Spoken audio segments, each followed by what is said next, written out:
This video explains the settings that control how long user recordings are saved in KeyScore. User recordings are created anytime you use tracking, though you can disable this and I'll show you how. User recordings can also be created using the microphone icon on the left. These are called user recordings to differentiate them from imported audio recordings. User recordings are made with a microphone on your device and are associated with whatever score is open when you make a recording.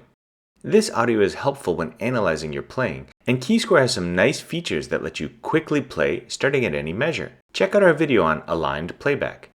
This audio is also helpful if you encounter problems with auto page turning. Send us your score and your audio and we can fix any problems that KeyScore has with auto page turning.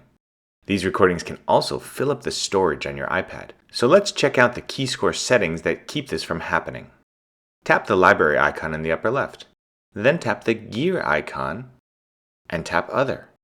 Here under User Recordings, it shows that I have 219 recordings, which are using a little more than 250 megabytes of space. That's less than 1% of the space on this iPad, which has 32 gigs, the smallest size Apple currently sells. Even if you have an older iPad with less space, there's plenty of room to store a few hundred audio recordings without using much space. The first setting lets you control whether or not KeyScore saves the audio from tracking or auto page turning. By default, any tracking recording longer than 10 seconds will be saved. This can be increased to 30 seconds or whatever you want. I think 10 or 30 seconds is a good choice since it will not save any false starts but will otherwise have all your sessions. Below that, you can specify how long the user recordings are saved. You can keep them forever if you wish and manually delete what you don't want, or you can set a limit on how much space will be used. Adjust how much space you want to use by tapping the plus and minus on the right.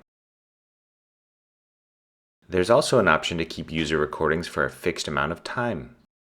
Only one policy will apply, either a certain amount of space or a certain amount of time. If you're a little uncertain what to select, I recommend picking either 1 GB or 5 GB of space. 1 GB is enough space for hundreds of recordings. Watch what happens if I decrease the allowed space to 250 megabytes.